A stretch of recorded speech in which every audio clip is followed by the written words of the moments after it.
Management board کے ایماندار ملازمین کو ملنے والی قطعی رقم مالکان تک واپس پہنچانے پر خراج تحسین پیش کرتا ہوں وزیر بلدیات سندھ۔ وزیر بلدیات سندھ ناصر حسین شاہ نے کچرے سے متعلق شکایت کے لیے ہیلپ لائن نمبر 1128 کا افتتاح کر دیا۔ اس موقع پر administrator Karachi barrister Murtaza Wahab, M D Sindh solid waste management board Zubair Ahmed Chana, افسران نجی کمپنی کے عہدیداران اور میڈیا کے نمائندے موجود تھے۔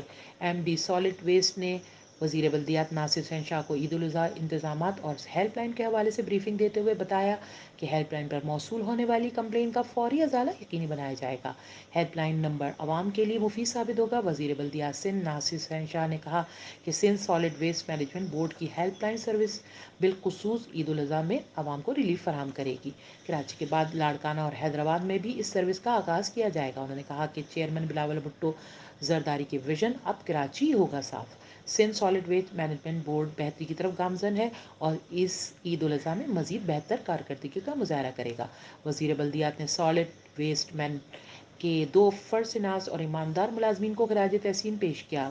یو سی 12 ضلع شرقی میں گھر گھر سے کچرا لینے والے 2 ملازمین کو کچرے میں ایک قطعی رقم کا بیگ ملا جو انہوں نے نہایت ایمانداری کے ساتھ گھر کے مکینوں کو واپس کیا۔ ان کی فرض شناسی پر سندھ سالڈ ویسٹ کی جانب سے 50,000 ہزار کیش بطور انعام دیا گیا، جبکہ وزیر بلدیات نے مزید 50,000 ہزار کیش دیے اور ملازمین کی حوصلہ افزائی کی اور ان کے اس عمل کو بہت سراہا۔ H Q news Karachi.